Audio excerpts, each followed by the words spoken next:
Lama dangum poje tsunjam peyan la chat se lo gangi lo zhi jib ni jin cha ni da re nam da rab za wei ji nye dun kun ji jin zi ji ni ri tu ka le bam si kang da zi pe tsun jar ma re mun zum du nga ji zir wei zhu zu kun la bu ji da ze yen la zhu ju yang den Rutare chercho nyamo nilo leki chacho jo tse chi mari munzel dunga nyuku jinye cheze raji nam dune daujin sa chu tarzun yunden lutsu jaze tuwe ku chuja chudan chuni jenje dalu munze jampe yang la du Omara Pazana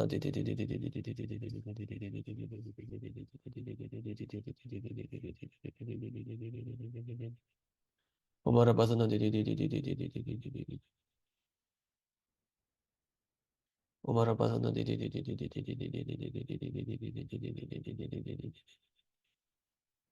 Omara Pazana Sede jeki chenra sergi talu timu mun barab zale kadan tenje yulu topayi lodru pope nawa tsadu so ganze tawar de bab chunze jiwar de nayang kunpo jamyan jeni Gelme paryan tovar shu.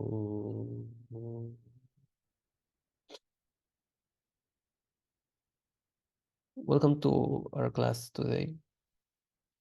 So I'm wondering, I just want to check in with you guys. How are you guys doing with the material so far? Is it, yeah, are you guys all caught up a little bit?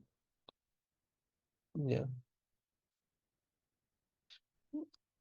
If there is any questions today, I'll stay a little bit after class. If you have any questions about your homeworks, you're welcome to stick around.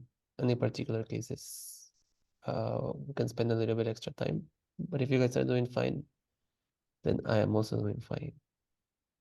So today we are going to start our conversation about verbs. I'm gonna share the screen for our book. So basically, the word for verb is in Tibetan is chatik. Cha or chawa means action. Maybe you guys have heard of this Lama Chatra Rinpoche. Chawa is activity and Dalwa is apart from. So Chatra means the one who has no activity. In this case, meaning worldly activity. What is this word chawa?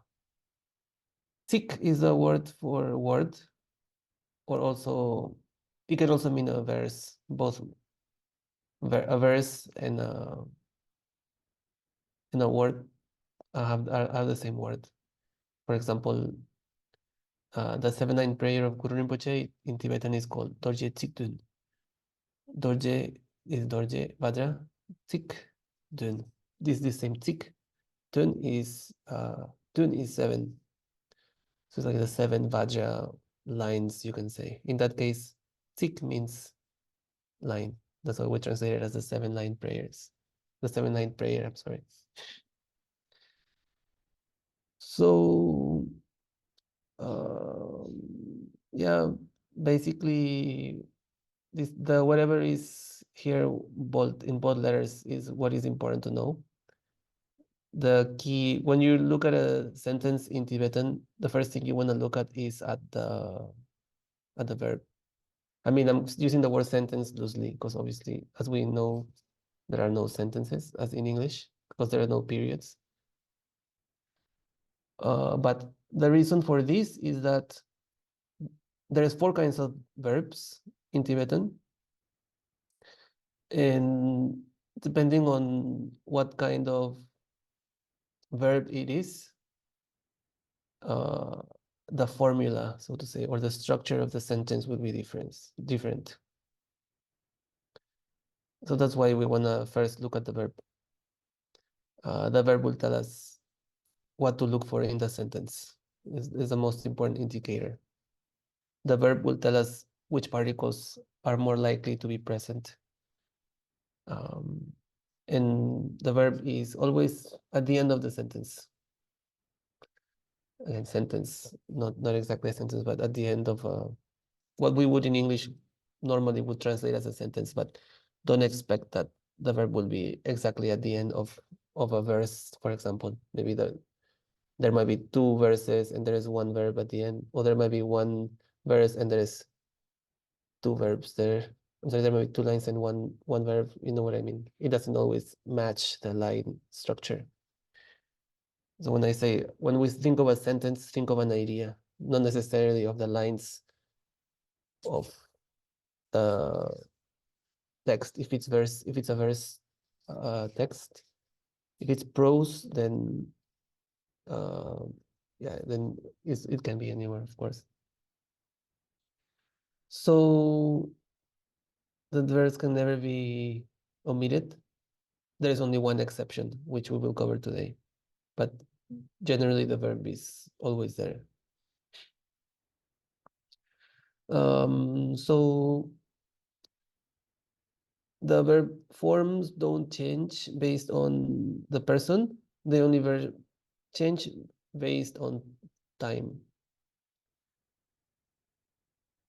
So what this means is it doesn't matter if I say in English, the only one that changes, I guess, is third person singular, which is he, she, or it. I'm sorry, third person singular. You add an S, right? Like I drink, you drink, he drinks, then we drink, uh, you all drink, and they drink. The only one that has a change is the third person singular. However, in other languages, usually it changes. Basically, each person will have its own conjugation. But in Tibetan, that's not the case. At least not in uh, not in classical Tibetan, at least. The verb is not giving you any information as to whether it's first, second, or third person.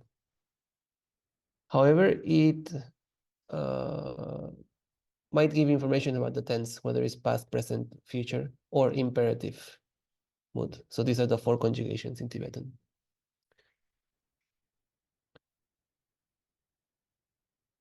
Imperative means it's telling you to do something. We call it kultik in Tibetan. Kultik. So the three times is depa.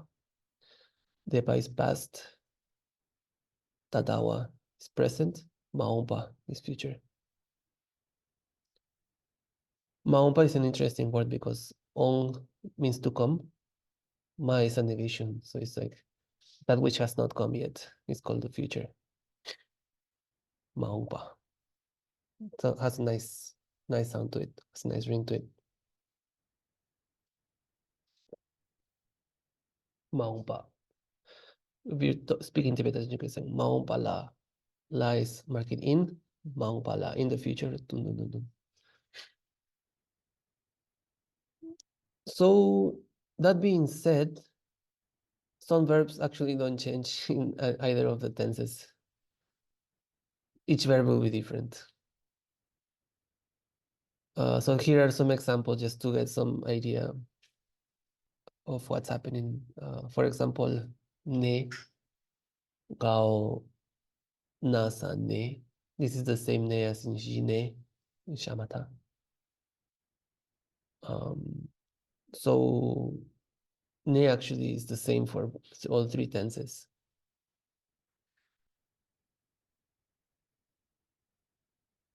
to know, she, like shepa. Like shepa is consciousness. Pa turns it into a noun, so she is the verb. This is the same she as in sherap, for example, or as in sheshin, which is introspection, one of the two main mental factors we cultivate during shamatha. This, as you can tell, is always the same. To see, tong. This is the same tong as in halak tong, as in vipassana. Tong, in Sanskrit is the pasana of. I'm sorry, that's Pali, I guess. Sanskrit would be pasyana. So this pasyana is tong, and it means to see. As you can see here, hak, by the way, means literally it means something extra.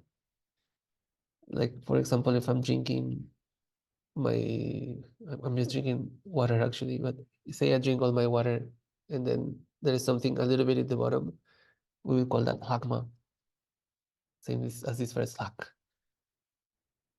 Notice there is a little bit of an H, hak. Like hasa is that la with the ha underneath.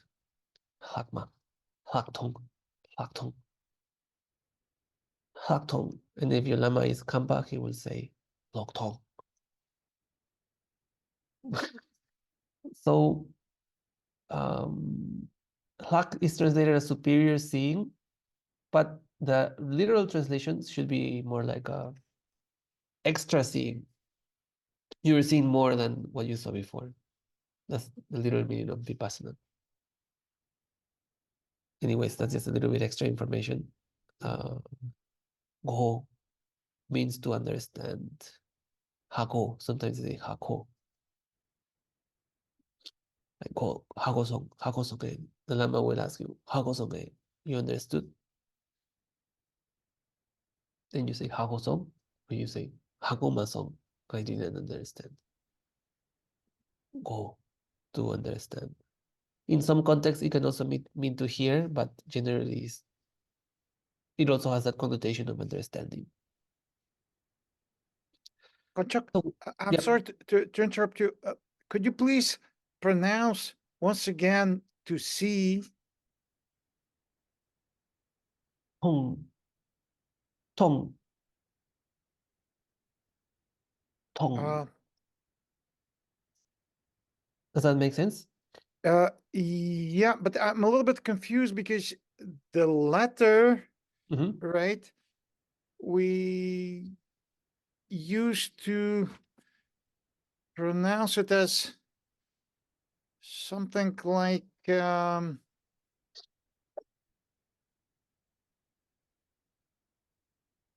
something like oh, okay. No, no, sorry. No, no, no. I was confused. No, no. Forget it. Thank you. All is good. Sorry. What was your confusion, by the way? I'm curious. Um.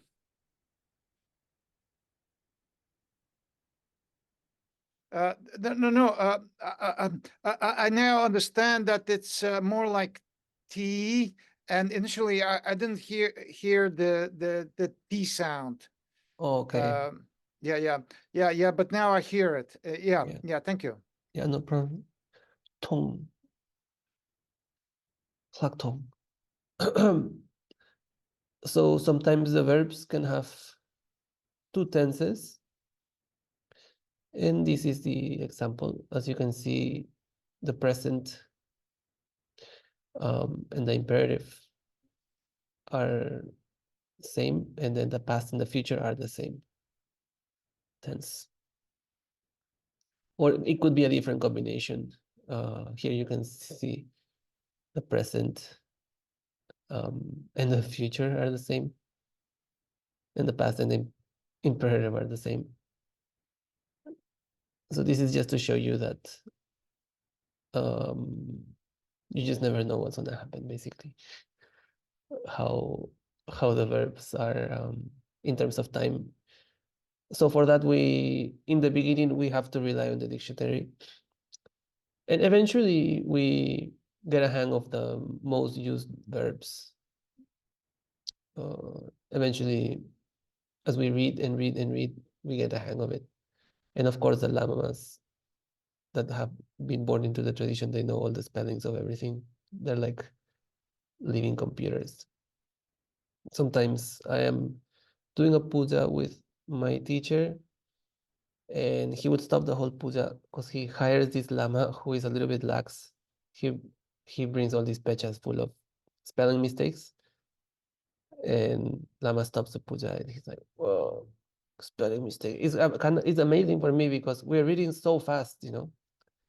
We're going really fast. Still, he can catch the spelling mistakes at lightning speed.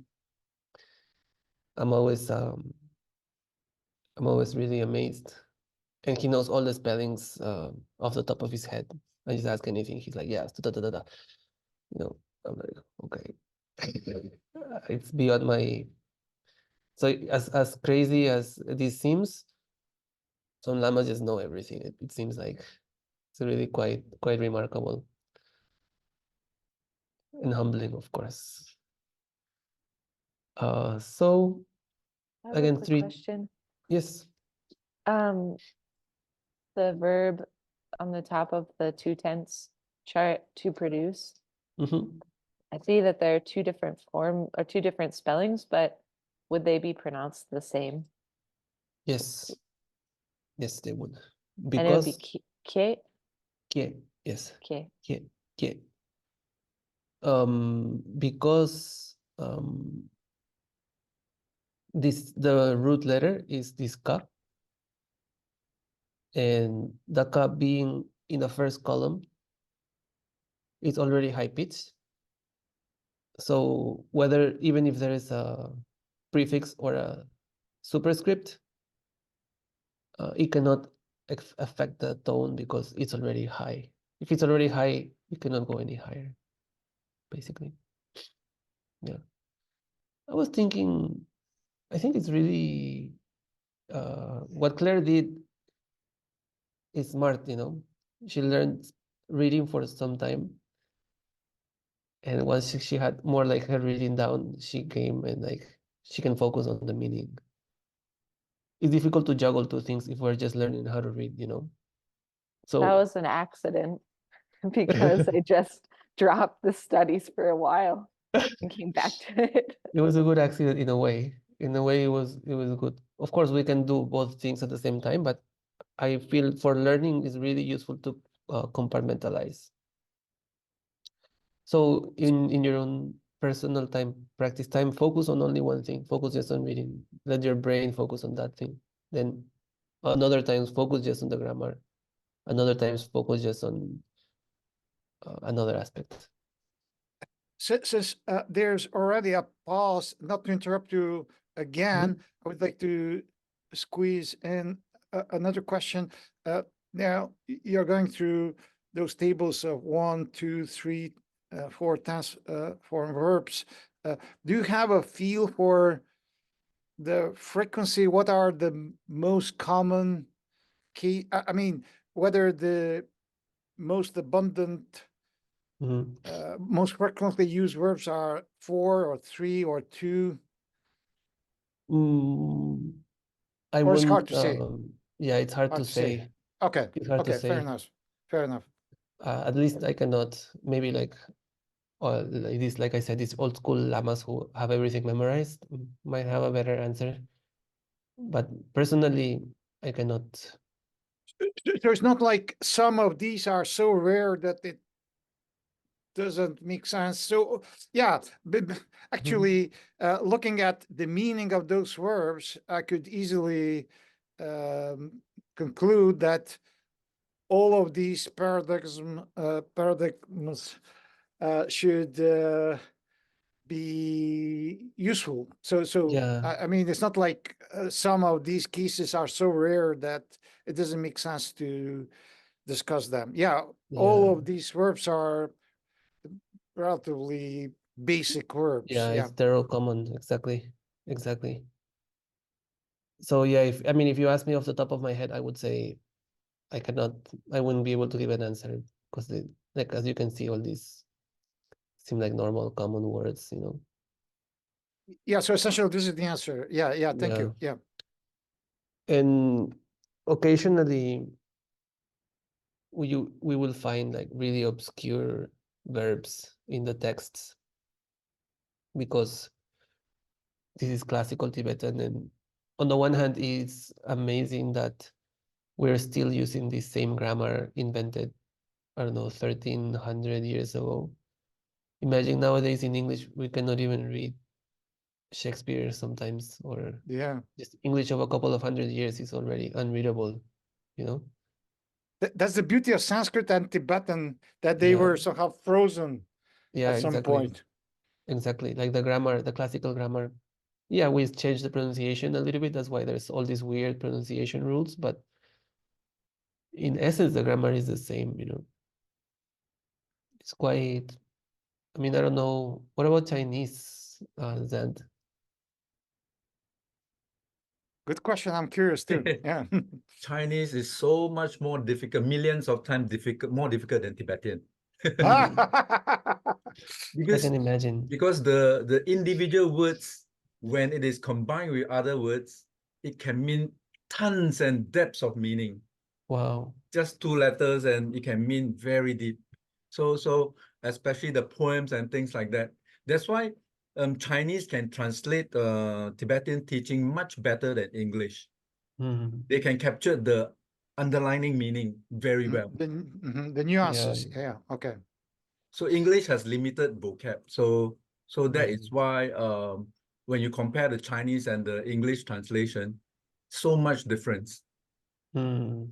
And I'm having difficulty in Chinese, learning Chinese Dharma teaching, because during school I didn't manage to master Chinese, because Mhm. Singapore, being Singaporean, English is the main official language. Hmm. So over time I slowly dropped Chinese in a way because seldom use it. Huh. Mhm. So Interesting. my level still maintains at the speaking level only. Mhm. Yeah. Wow, that's deep. So now doing Chinese teaching, Dharma teaching is very stressful. I happen Oh. to manage to link up with Singapore Larong Sodaje Campus Center. So Mhm. his teaching is all recorded, or actually almost word for word being recorded down and printed in books. So yeah, I'm following his teaching now, so it's Mhm. very stressful. Mhm. How is Kempo Tsupin Lodge's Chinese, by the way? Oh, also just as good. Both are very famous across in fact, now across the world among the Chinese community, Mhm. regardless of where they are. They set up their own center, conduct their own Ngondro teaching, Mhm. especially Ngondro teaching. So actually, like if we attend a normal Tibetan class for Ngondro, especially in Singapore, only a few days covers the whole Ngondro teaching. Mhm. Whereas for these two great lamas, um, it can covers for Sodaje it covers 140 lessons for the whole Ngondro Wow. teaching. Wow. And one lesson is about one hour plus. So it's like almost 100 plus over hours of teaching on Ngondro alone. Wow. Yeah, these And Kempos he are goes masters. very in depth because I managed to get the translation of the Tibetan text and then compare to his teaching or refer to words of my prophet teacher. He explained much more in depth and also included the support of sutras. He Oh, makes he's a quoting sutra. sutras on the Ngondro? Yeah. He used, Wow. because it is mentioned in the Hmm. sutra, so he will mention it in order, because his main goal is the Chinese in China. So they are Yes, easier to understand the sutras. They are more yeah, exposed to sutras. yeah. So he will mix sutra in. So this is the interesting part. Whereas Zand, yes. just one. I don't want to distract everyone No, along a I'm also tangent, curious. but I'm also curious. It's good. yeah. How about Asian Chinese versus? I suppose Asian Chinese is a completely different ball game, right? Different vocabulary, different grammar, maybe different characters. Very. Uh-huh. Very different unless you're being exposed to a language since young. Only those who are very high caliber people who are very interested in the language, then they will dive in and learn from there. Because I've seen YouTube's posting or Facebook posting that Westerner who went to China lives there and they learn the language and they are even much better than me. Kempo Sotarji. His English translation is much more wider than Sodaje Kempo. Yeah. Wow. Very cool. If anyone tells me, guarantees me, say, 50 years of life and vigorous life, I mean, somehow energy and everything, I would definitely start studying Chinese. But unfortunately, life is short. One should focus on. Yeah, that's our Yeah. karma where we were born, where we are born now is our past karma. So now that we know, do our best to get Dharma done, especially Yeah, learning done, Tibetan. Yeah. Yeah, I also have so much respect for Chinese language. It's Yeah, really me too. amazing. It's really amazing. When I was taking this Bodhicharya Avatara class in Rangyun Yeshe, we had to memorize our verses. But you can memorize in any language you want. So this Chinese girl would memorize her in Chinese. And I was amazed because her verses were so tiny. It was Yeah, like five syllables, I they think. can almost match the same like 7 words with 7 words. Yeah. It blew my And the mind. meaning is just as good. Yeah, Whereas yeah. English you can't. English you have to this another all Yeah, this. yeah. Yeah. English was the longest, I think. Yeah. But yeah, it was I was also really blown away by how much meaning can be contained in a few syllables in Chinese. Same thing for Tibetan we are learning now is the same thing that they in 7 letters, in 7 words, it can contain 7 days of teaching or even 10 days of Yeah. teaching. Yeah, yeah. It depends on how concise it is. Yeah. So Yeah. that is why Tibetan is also very interesting itself. That's why I'm very Mhm. interested. Yeah. Yeah. And Tibetan also had this other text that Chinese didn't translate. So like both traditions actually really Ideally, you should know Sanskrit, Pali, Tibetan, and Chinese. This is what I Yeah. will tell you. Yes. Yes, I agree. Okay, guys, maybe we should go Yeah. back to this. Yeah. Back to the business.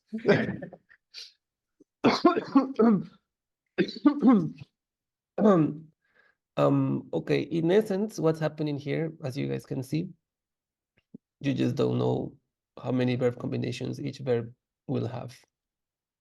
So that's what this chart is saying.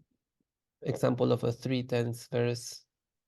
Here, only the past and the imperative are the same. Who is to offer.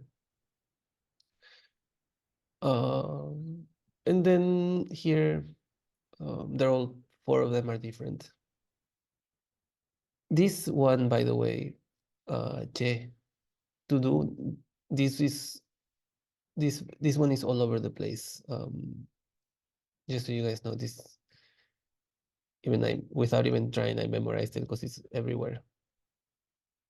And it has the 4. It's actually useful that it has the 4. Actually, it's better when it has 4. It makes it easier to understand. You don't have to be wondering, well, what tense is this? So, this che is the che of the che practice. By the way, this got in present tense. This ta is the tawa, like our view, Buddhist view. This ta. Yep. Can I jump in with a dumb question? Yes. So are these character combinations unique? And so if I see those 2 characters for the present, the present tense of to sit, stay, or live, that's going to be a verb. Or although, are there some instances when that might alternatively be a noun? That's a very good question. So it's the latter. Okay. Yeah. For example, this is also the word for ne is also a pilgrimage site. It's also called a ne. I'm 95% sure this is the same spelling, by the way. There is 5% that could be wrong, but I'm pretty sure it's. But we say ne. But or a but if pilgrimage. those are appearing at the end of a fragment, then it's more apt to be a verb. Yeah, you can get by the context for sure. The context Okay. tells you, yeah, Thank the you. context will tell you for sure. As you guys can see by now, Tibetan is extremely contextual. Everything depends on everything else. Interdependent, I guess you can say also. So sometimes when it's unclear, they add an auxiliary verb, which we will learn also. Some auxiliary verbs. If there is no auxiliary, you have to get it from the context. Okay, so that's like general about all the verbs, what we just covered. And now, 4 kinds of verbs. So there's 4 kinds of verbs. And each one of these will have a different formula. So it's good to keep this formula in mind when translating, especially in the beginning, because the formula will tell you, by seeing the verb, you can more or less already know what is the arrangement, the likely arrangement. Yeah, so he's saying the same thing here. So in, they're calling it linking verb. The reason they're calling it linking verb is because whenever you see this in, you want to ask yourself, what equals what? I think this is the key here. 2 things are equal to each other. Actually, the formula is here somewhere. Yeah, A plus B plus in. A equals B. So one thing will equal something else, and then you put in. And that's how that's the sentence structure. It's like one of the simplest also sentence structures. So we can say to be. In English, it's a little bit unusual, I guess, because to be, maybe you guys know in other languages, there's I think most languages have, at least the other languages that I know except for English, have 2 kinds of forms of to be. Daniel, a question is the pa, and I apologize if I'm mispronouncing that. Is the pa optional at the end of it? Because it looks like I Oh, see this the one? 3. Yeah. This is actually making it in oh, I'm blanking out. Unconjugated verb. What do you say that? How do you say that in English? Infinitive. Infinitive. Infinitive. Thank you very much. Infinitive. Thank you very much. Infinitive. It makes it in infinitive, meaning this would literally, if you see this in the dictionary, you will see this in dictionaries and in the verb list. It means to be rather than be. Thank you, Claire. I was having a moment. So if you see the pa, it means actually it can also mean being as a noun, not as a present progressive, but as a noun, like being, like the being itself, for example. It can turn it into a noun also, but we will cover that later. But usually we'll hit that, we'll cover that, I think, a little bit down. But basically, you will only see in by itself. The verbs, when they're functioning as verbs, you will not see this pa or ba after. Thank you. You will only see this in. So, yeah, there's 2 kinds of verbs of to be. So in Tibetan will be in, and the other one is yue. Just so you know, these in, I mean, they're only using one verb here, but there's a few that actually will have the same function, which you will come to know later. But yin is the most used one. But there will be other ones that are actually, you will see if you look at it, you look it up in a dictionary, the definition will be yin, like similar to yin, like in tan chawa, something like that. There's a few of these verbs, but they'll fall under the same category. They'll have the same function, the same formula and everything.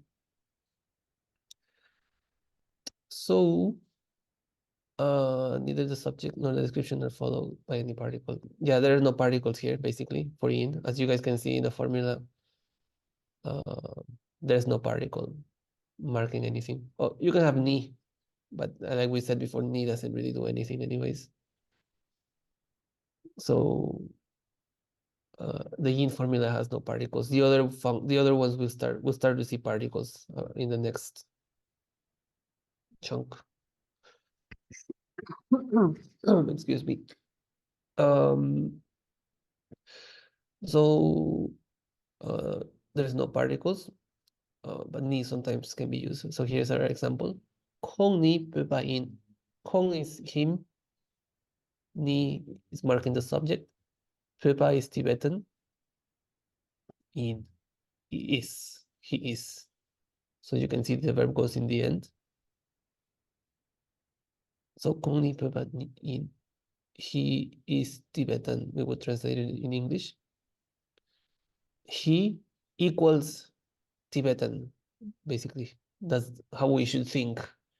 It may seem weird to think this way in the beginning, but later when we see these sentence structures, it really helps a lot to think something is equal in something. So this is equal in this. Is that clear so far? Yeah. So especially for yin, the word order is important. Because for example, if we were to flip this, pepe kong yin, if we were to say pepe kong yin, the translation would be the Tibetan is him, which has a little bit of a different meaning. You know, it gives a sense that, oh, were you guys looking for a Tibetan person? He is the Tibetan, right? Kongpo Bayin has more of a feeling like, oh, he is Tibetan. When you're asking, oh, where is he from? You say where he's from. So the order is changes the meaning slightly, even though both things equal each other, but the way that they're expressed will give it a different flavor.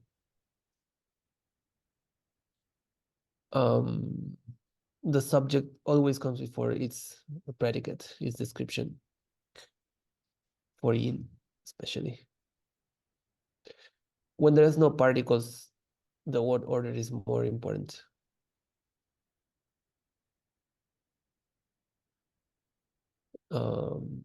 Here's a little note I just noticed. Luck is also the elegant form of yin. Humilific. Last class I spoke about honorific, which is a high level language that you would use for someone. But there's also something called humilific, which is you would use this on yourself when you're talking to someone because you're trying to make yourself humble. You can think of it as a triangle, you know. I feel like I think it's too much, you know, personally. But in the most used humilific is shu, sha, the low sha, shapkyu shu, which means to say, like if you want to be humble. And you can see the lamas when they say it's like, oh, shu, it means to request or to ask, but this is a humilific form. Like if you say na shu, shu is like, I'm saying it, but I'm being humble kind of thing. I just wanted to bring to your attention that this exists. Something called humilific. Honorific, humilific. So, oh, this is what I just said, how the order will change the meaning. The Tibetan is him or he is Tibetan. Qu'on peut pas in, peut pas qu'on in.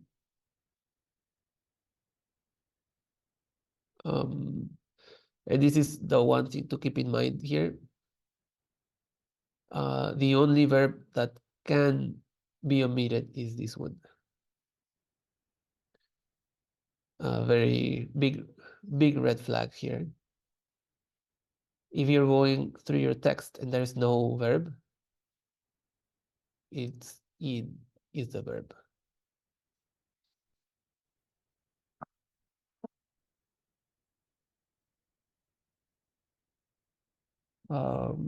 And the negation of yin is mayin, or sometimes shortened into min.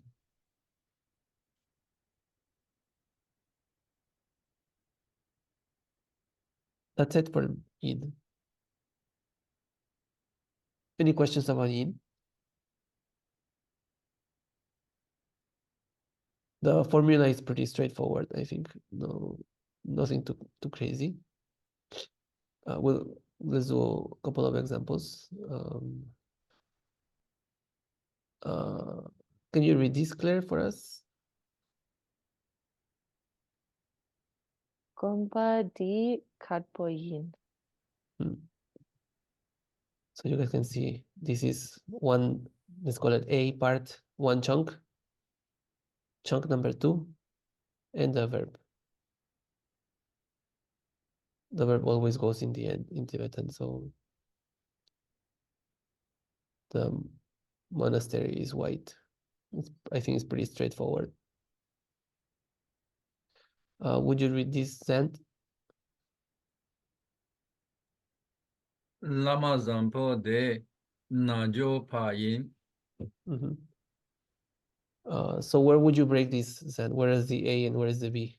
What are the numbers of The words? day part that before zampo is one part, and then najo pa is the part B.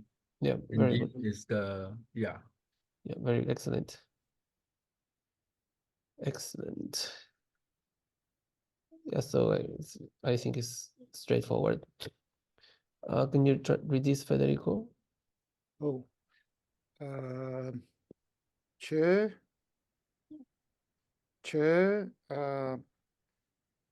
Tam. Che. Mi.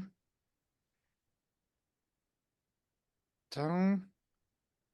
Pa. Tak. Tak. Tak pa. Good. So tak,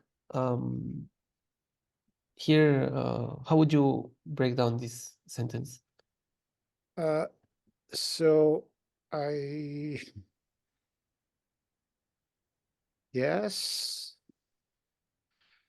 I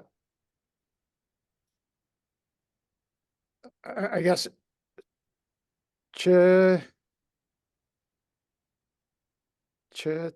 tam is one. I'm not sure. Yeah, actually, so tamche is always together. This is the note. Yeah, so it would be che tamche. Oh, che tamche. Yeah, che tamche. Oh, okay. And then mitak Yeah, pa. mitakpa. So yeah, these are the two parts. So this is the key in when looking at this sentence is what are the parts? Oh, and it doesn't have the verb actually. Yeah. Exactly. Get it. So what is if there is no verb, then also It is. Yeah. Also we're in that chapter, right? So Yeah. yeah, so this is a case of there being no verb, and then we have to provide the verb are in this case because it's plural in English. All dharmas are mitakpa, impermanent. Takpa means permanence, by the way. Mitakpa is the negation of permanence, impermanence. Tamche is always together.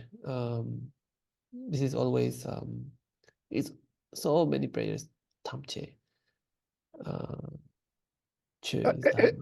Is it correct that both separately mean all or not? I'm sorry, I didn't get the question. Can you? Yeah, those two, Tam and Che. Oh, actually, I don't know. I never thought about that. Maybe. Looking in the dictionary, what I saw is that Tam is all and Che is all, and sometimes I could find just one of these. So I presume that the combination is emphasizing all, making it stronger by those two synonyms. Yeah, I'm not sure. I think that's the case that's many times the case in Tibetan. These two words with the same meaning come together and just make a stronger meaning. So it could be like that, yeah. I have a I've never looked question. them up. Yeah. Oh, um, is ch sometimes translated as phenomena? Yeah, actually, the real definition is phenomena. So dharma and phenomena are same meaning? Um, so it's It like seems this. different in English, but how are Yeah, they related? it's like this. Dharma is an untranslatable word, actually. We just don't have anything like it in English. For example, actually yesterday somebody asked this in Notion. Should I think Zant was there? I don't know. Maybe he was hiding, I think, actually. So the Che in the Hindu tradition, Dharma, if you say Dharma in the Hindu tradition, what it means is something like your life's calling or your life's mission, something like that. Like my Dharma is to um, rescue all the hungry dogs on the street. My Dharma is to, um, I don't know, build houses for all the homeless people. That's my Dharma. They will speak like this, you know. They ask, oh, what is your Dharma? But in Nepali, which is like a little bit like somehow it's like a simple version of Sanskrit, they say, if I ask somebody, oh, what is your Dharma? They would understand it as, well, what is your religious view? What is your religion? For example, there is this term Sanatana Dharma, which is the term for all the philosophies of India, basically, of this side of the Hindus Valley River. I forgot the name of the river, which is basically. Oh, yeah, go ahead, Federico. Yeah, I was going to say that probably this meaning further evolved in Pali, and maybe it's somehow linked to the last meaning that you said, that Dharma may means different spiritual path, different systems. So maybe it further evolved to different concepts and has phenomena in the sense of conceptually designated phenomena. Yeah, Because in the Satipatthana Sutta, the four foundation of mindfulness, you have body, you have feeling, tones, Vedana, then you have mind, and then the fourth is sometimes called dharmas. yeah, But it is translated not as spiritual path, but as phenomena. The mind that constructs different concepts for the thing that we call phenomena. yes, exactly. Actually, So I'm familiar with this sutta, I guess. And as I understand it, in that fourth Satipatthana and the mindfulness of phenomena, it's talking about the interrelation of all these things. So you go from the first one, which is your body, how that interrelates with the feelings that give rise from the outside, and how that interrelates with your own thoughts. So it's like you're seeing how everything interrelates. So you're like, in that sense, that phenomena is a more yes, accurate translation. yes. So yeah, we just don't have. That's why when I see Dharma translated as religion, I personally feel like it's so misleading, you know, if in some cases, because Dharma has such a much broader meaning. I feel like we just have to keep it in Sanskrit. But here, I mean, they translate as sometimes I see phenomena. In this context, it's pretty obviously phenomena. But yeah, to answer Claire's question, really good question, by the way. Traditionally, I believe there are 10 meanings of Dharma in philosophy. There's a list, I saw it once upon a time. If you guys, I'll look around if I find it. But if you guys find it, let's share it in the chat. I remember seeing this somewhere now now that you're bringing it up. Like in classical Indian wisdom traditions, they have this like the 10 definitions of Dharma, but it's a really amazing word. True.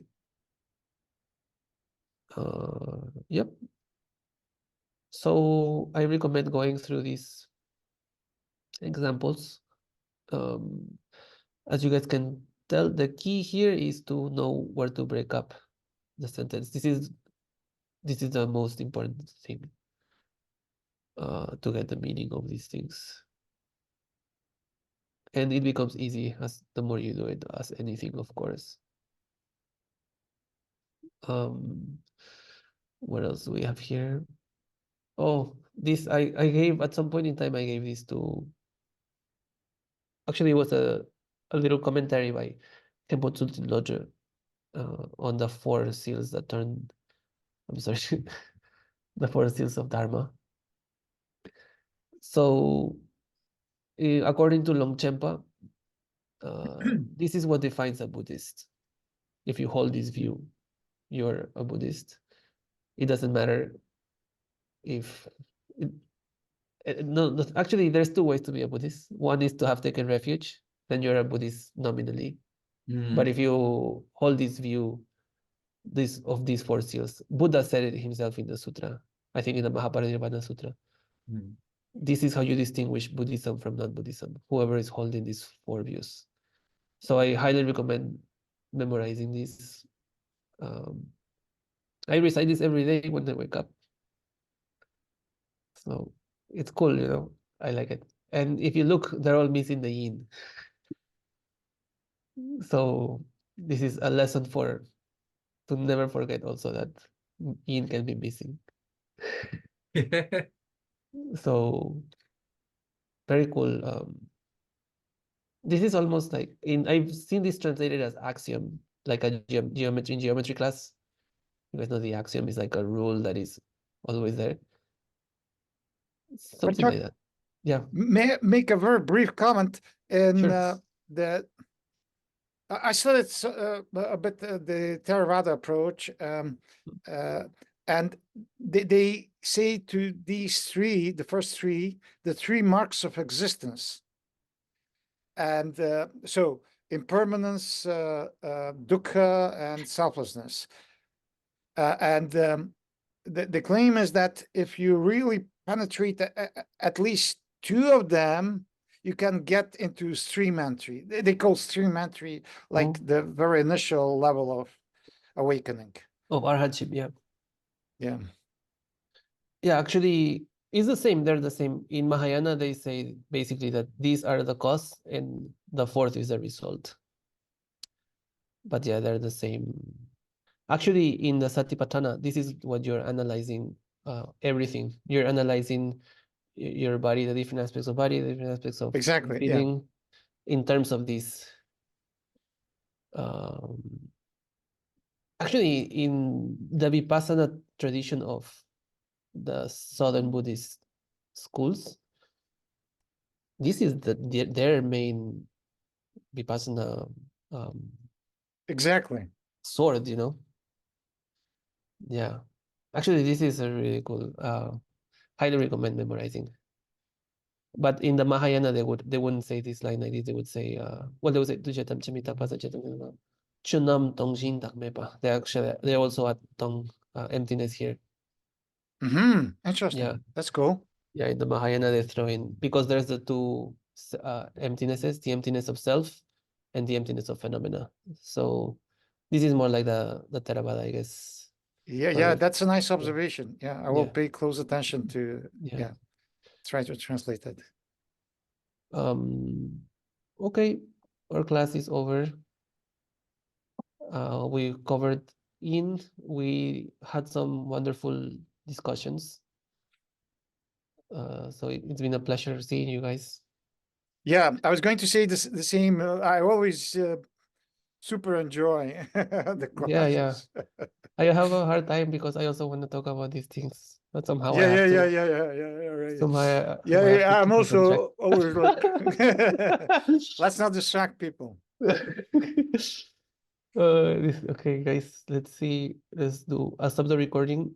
We'll do our dedication prayer, and then if you want to stay, I think Claire and Kip, if maybe you guys can stay. We can talk a little bit. But if you guys, everywhere is welcome to stay. Of course, we'll have a unrecorded discussion now.